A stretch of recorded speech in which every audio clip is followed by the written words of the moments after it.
Hello, everyone, and welcome to the Brownstone. I'm your host, Dr. Michele, and you're listening to Numbers Don't Lie. We learn to get out your feelings so you can make the best decisions for yourself, your family, and your business. I'm very excited about this week's episode because I'm talking to a client of mine. We did some cool stuff together, but you get to be like a fly on the wall. So he's one of those people that is a servant leader. But just because you serve, just because you want to do great things for your community, it doesn't mean you have to be broke and poor. Even though he does lead a nonprofit organization, he truly practices what he preaches when it relates to building wealth. So it's not just a do good conversation. It's let's do good and let's build our communities and let's build wealth. So fasten your seatbelts, entrepreneurs. Come on in. If you know entrepreneurs, share this out. Okay. You're going to love this conversation. So, welcome to the Numbers Don't Lie stage, Booker T. Spencer Jr. Hey, Dr. Josie, how you doing today? I'm good. How are you? I am awesome. I am awesome. Glad to be on this podcast today. I'm so Numbers don't happy. lie. Wow. They don't. And Yep. I keep hearing it more and more. So I'm like, people get it. Right. Yep. So before we get too deep into it, could you tell the listeners a little more about yourself? Oh, wow. Wow. My name is Booker T. Spencer Jr. I grew up in a town in Texas called Bay City, Texas. A small country town. I'm a PK kid. And most PK kids, we're curious and somewhat challenging, right? I know how to So take that curious. yeah, we curious. I grew up with the title of being bad. I say I never was bad. I was just curious. I'm one of those, Mm-hmm. people like trial and error. I'm that person to do something and then come back and tell you, no, don't do that. so so I relocated. I grew up in Bay City, Texas, had stayed there for some years, and then I relocated to Houston, Texas. I stayed in Houston about 10 years, and then I've been in the DFW market for since 2005. So that's kind of been my Wow. history. And I've always served in the community. So my occupation by trade is a barber. So I've been in the Wow. community for 23 years. That. Yeah, I done got older. When you tell people that that's your occupation, first thing the conversation becomes is like, hey, man, when can you cut my hair? I'm like, man, dude, you know, I'm trying to tell you about, an initiative or a program that I got going on. And then it comes down to, hey, man, can you cut my hair? So that was a certain season in my life. So I say that to say that I've always served in some capacity in the community or church. So, it's just like that servant leader thing. I've always been serving. Love that. I love that. So you are the executive director of a nonprofit called Bootstrap Entrepreneurs. Y'all see it behind them, Right, right, bootstrapentrepreneurs.org. right, right, right, You know what I'm right. saying? Yep. So could you tell us a little more about Bootstrap Entrepreneurs and some of your successes that's come out of that? Oh wow, bootstrap entrepreneurs. Bootstrap, you know what? Let me, because I'm a PK kid, so I'm gonna start there. Um, I believe that when you have an assignment on your life or your purpose starts with the seed, right? A Mm-hmm. challenge that you may be having personally. And so, early on in my entrepreneurship career, I started in entrepreneurship probably about 2000. That's long before internet and all this kind of stuff. I came in when the Y2K was happening and all that kind of stuff. So, most of the information back then, you had to search for it. You either Mm-hmm. had to read, go to libraries, go to certain groups, SBA, and all this kind of stuff. So, I started out in entrepreneurship with an idea and a vision, right? Mm-hmm. But I didn't have a plan. I knew I had ambition, but I had an idea and an ambition, but not really understanding how entrepreneurship worked. I had a skill, but not knowing the backside of it, the strategies of entrepreneurship. So when I came in entrepreneurship, my first experience with entrepreneurship was I went to a wealth training seminar, right? Mm-hmm. And so I came into entrepreneurship with a big vision, right? But when I came outside of that circle, of wealth training, I noticed in my everyday life that that wealth conversation was not being had. It was more Mm. of go get a job, go get an education, get a good job, right? And and I don't knock the people that shared that with me, because what we have to realize, that come from a generation that went through their own challenges, right? So with the move of technology and gaining access to more information, we kind of changed from that industrial age into the technology age, right? Mm-hmm. So I'm right in the midst of that transition. Now, you asked the question, how did I ended up with bootstrap entrepreneurs? Well, I realized something, that if I was going to get if I was going to accomplish the visions that I had, the dreams that I had, and with the limited access to information, one, I was going to have to do this by faith, Mm-hmm. and two, I was going to have to put it together myself, right? So from that, I realized that it took almost 5 to 6 years just to put the pieces to the puzzle together. Now, fast Mm. forward, what we do with bootstrap entrepreneurs, we teach startup entrepreneurs, because technology is changing so much. What we do Right. with bootstrap entrepreneurs, is teach the foundational information to have an entrepreneurial conversation, Mm-hmm. right? So, if you don't mind, I'll go a little bit deeper into that. What does Yeah, that go mean? ahead. Okay. So, most of the entrepreneurs that we get in our program are people like I was 20 years ago. I had an Wow. idea and I had ambition, but I did not understand the entrepreneurship conversation. That's Entrepreneurship is good. really about communication and a language. It's having a Mm-hmm. conversation. So, what we share with most of our startup entrepreneurs, we ask them one question when they come into the program: what are you trying to do? Mm-hmm. Yeah. The worst answer that you can have is, I'm I don't know yet, right?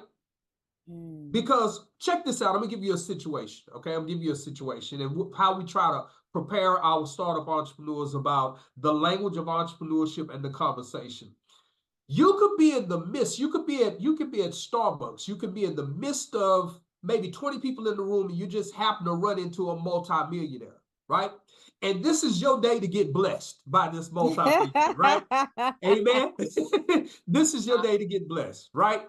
So you're sitting there having coffee, and the multimillionaire asks you, so he hears you talking about entrepreneurship, and he asks the question, so what are you trying to do? Right? Mm-hmm. This entrepreneur has a challenge. He done made too much money this year because there's two types of problems: a problem with too much money and a problem with not enough money, right? Right. So this entrepreneur that you're talking to has made too much money this year, so he's looking how to diversify and move some of his funds into different ventures, because he has a real passion for startup entrepreneurship. And you say, I don't know. Mm. Conversation over. It You have missed your opportunity to communicate what it is that you're trying to do. The next question that they're going to ask you is, how can I help? Right, right, right. Yeah. Now, this is where Dr. Josie and your organization come in. You help us with a data-driven narrative Mm-hmm. to help us be able to answer those questions, right? Yes, that's What are you good. trying to do, and how can they help? So when you're talking to a multimillionaire, they're used to having data-driven narratives, right? Mm-hmm. That's something that you need on the front end market research to vet out your idea, to be able to have that conversation. What problem, not just in the nonprofit space, but in the for-profit space, what Yep. problem are you trying to solve?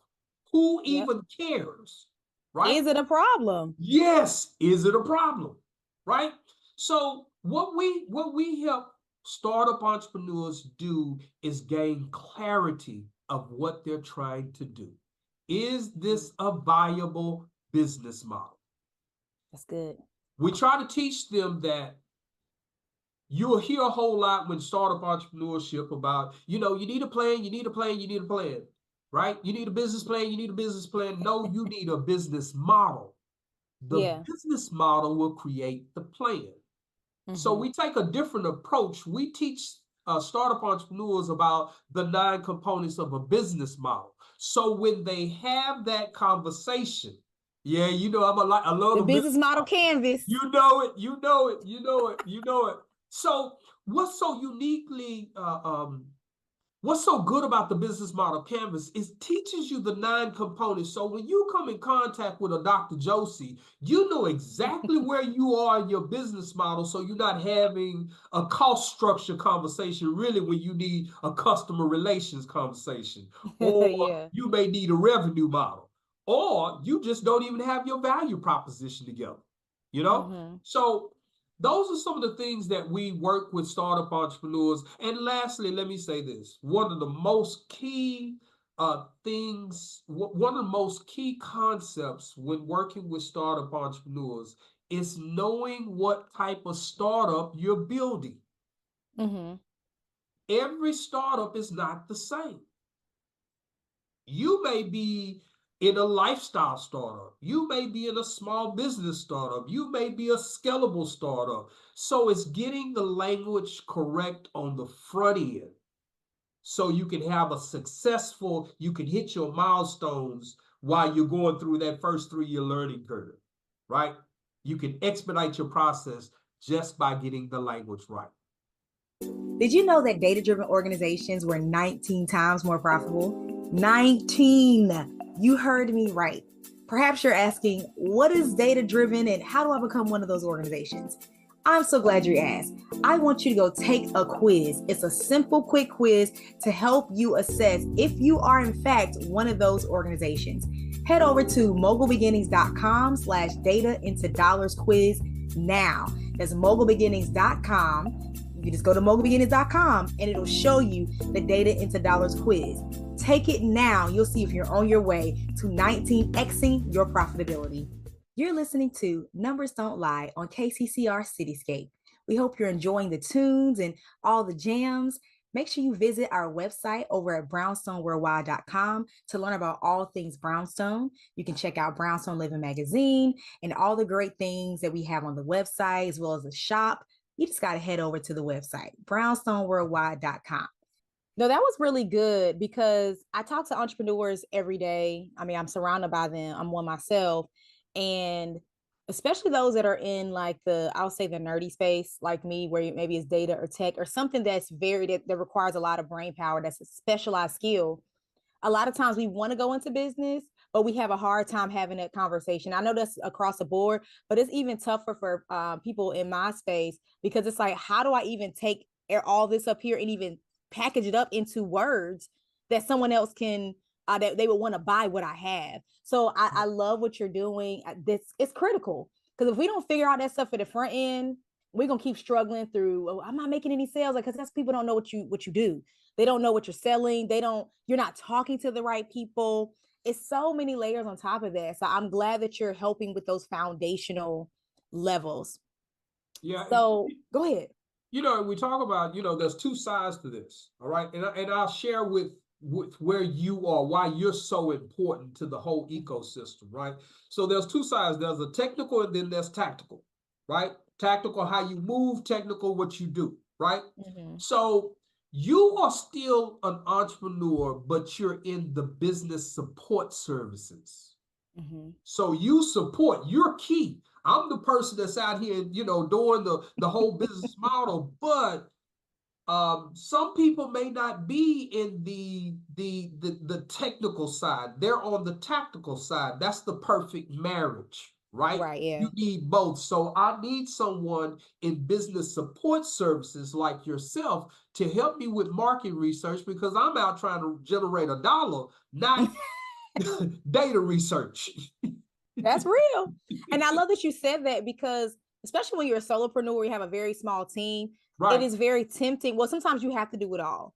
But Right. even as you start growing, it's still very tempting to do it all yourself because Right. it's like, well, you think you can save money, Right. but chances are it's gonna take you longer to do it. So you Yep. wasted a whole bunch of time, or it's not Right. gonna be as good. So I'm glad Right. that you recognize that, hey, I need some support in these areas because I got you really operate with that CEO mindset. See, this is why you got bootstrap entrepreneurs because you know what you're talking about and you're practicing what you preach. I'm the Right. CEO. This is what I do.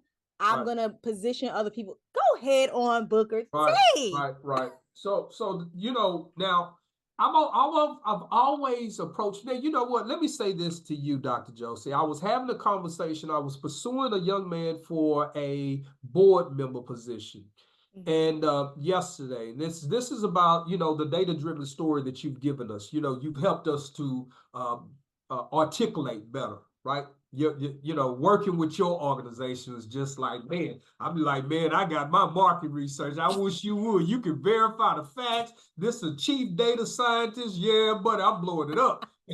And we pay big money for that. So I love it. So when we sat down and had a conversation, I think now, when we sat down and had a conversation, and he looked at the data-driven narrative that your firm created for us, he was like, "Oh wow, I for a board member coming on Mm-hmm. to buy into your mission and your vision, and you don't have this data narrative story, this That's good. data-driven story, this story." It makes the person that's getting involved with you skeptical that you really don't know where you're going. You're running a Mm. nonprofit. You're asking me of this time. I feel like you're helping me. You wanting me to come in and put this together, but you don't know where you're going, right? Mm. So it's so important that you utilize your services to get that narrative together, to have a conversation about where you're going. Now, particularly me personally, I believe in scalable startups. That's where Mm-hmm. I'm at. If we can't scale it out in 20 locations, I don't find it interesting. And I'll tell you why, Dr. Joseph. Excuse me. Sorry about that. I believe that everybody needs to have a $1.5 million conversation. Ooh, come That's on. that's the starting point. Mm-hmm. You need to know how to pitch a $1.5 million conversation, That's good. right? And that's the bar where you need to start. Stop playing with these six-figure numbers. Stop playing with that. Because depending on what room, now, again, the type of startups, scalable startups, right? Scalable startups, they expect to you to have a 1.5 million to 5 million to 7 million to $10 million conversation. Mm-hmm. Because if not, anything smaller than that, they're going to say to you, that's something you can do by yourself. I don't think That we makes have, sense. it's Yeah. we like the idea, Spence, but you know, I think we're gonna have a problem with funding that. Mm-hmm. Mm-hmm. I It's mean, that not a makes sense because yes. even you can't even really get a mortgage for less than 100,000. No, no. So if you're going to start, you need to shoot at the $1.5 million level and get comfortable with saying it sounds like this, Dr. Josie.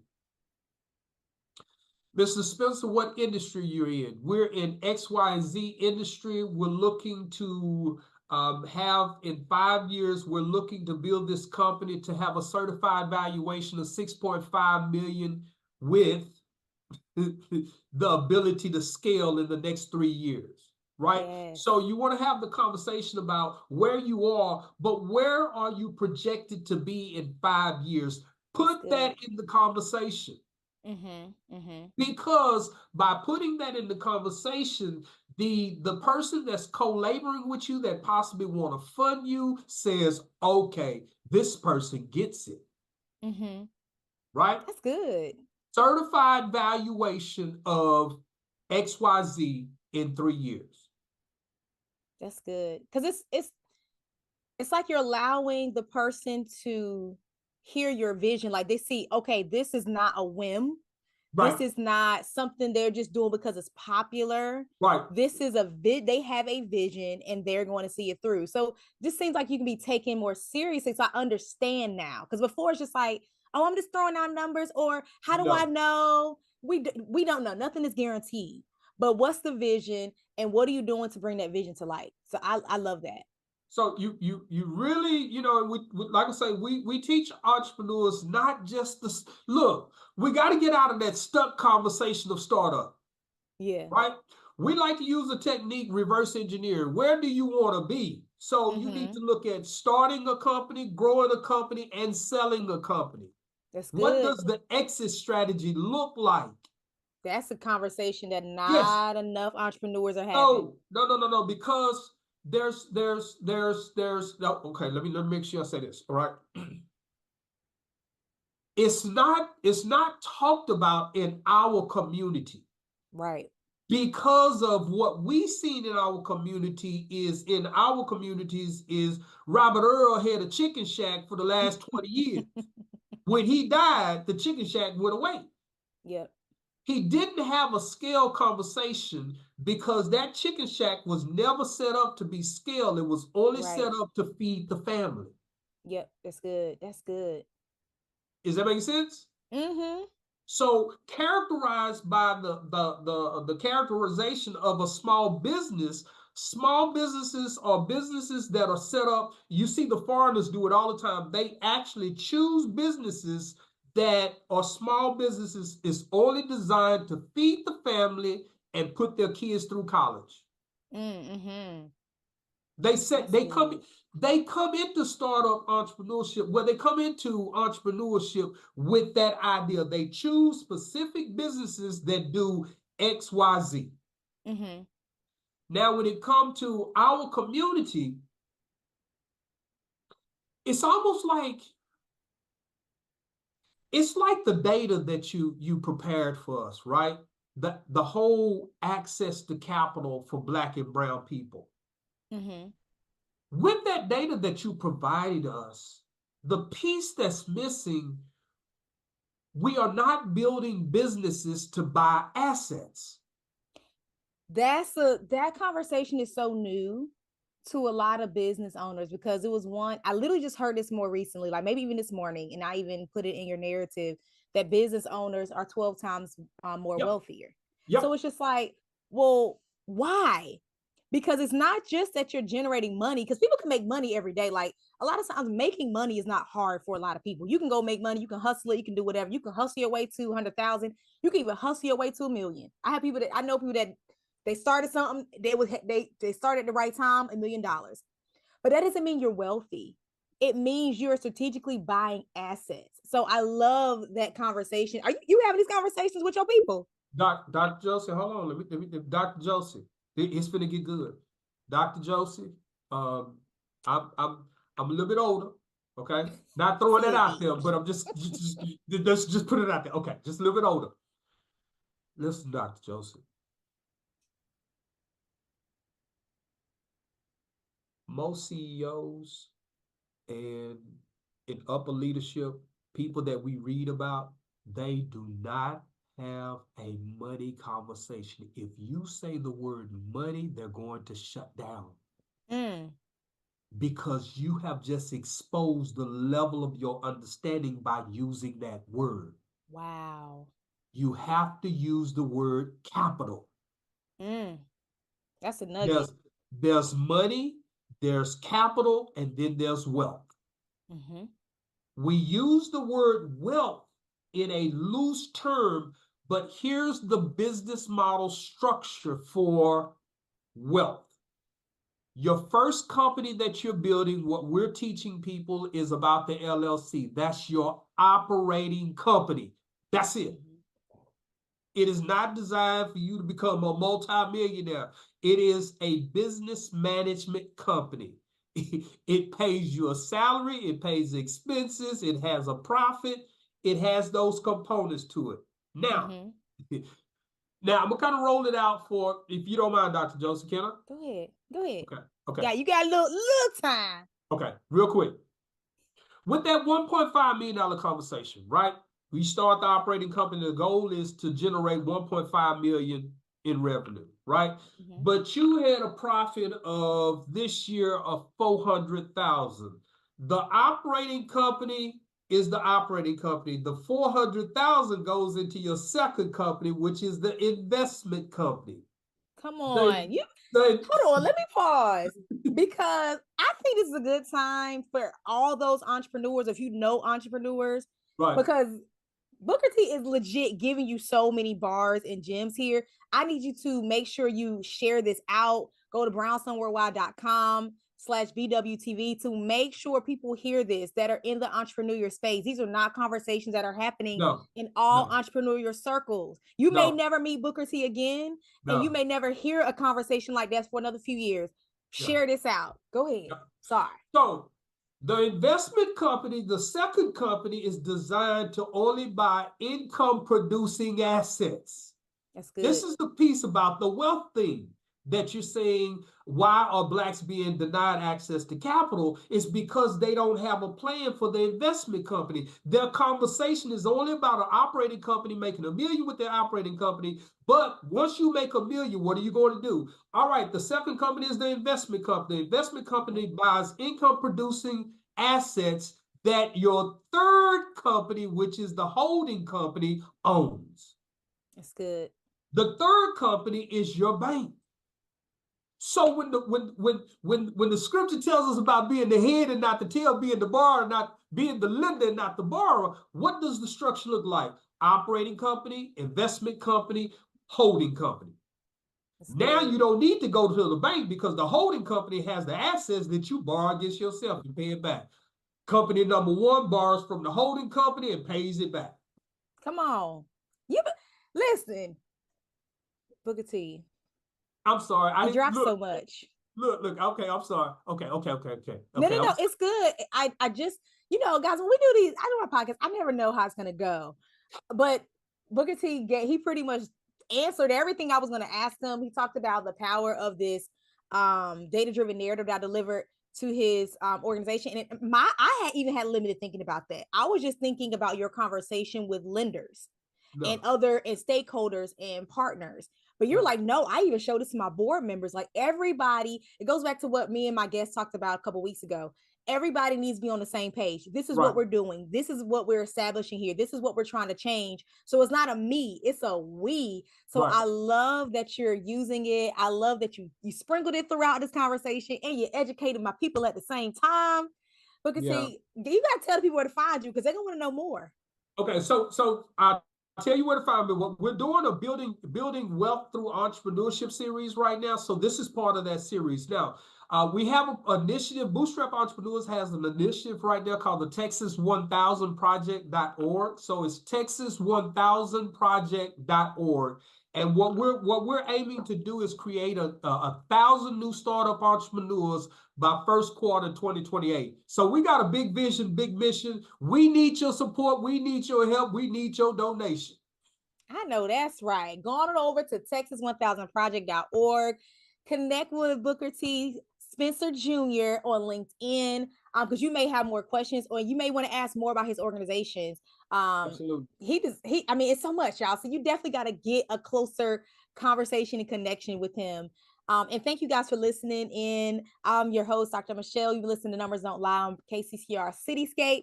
Thank you guys so much for listening. I know you got something from it. So stay tuned for the next show and then stay tuned until next week for the next Numbers Don't Lie. See you guys.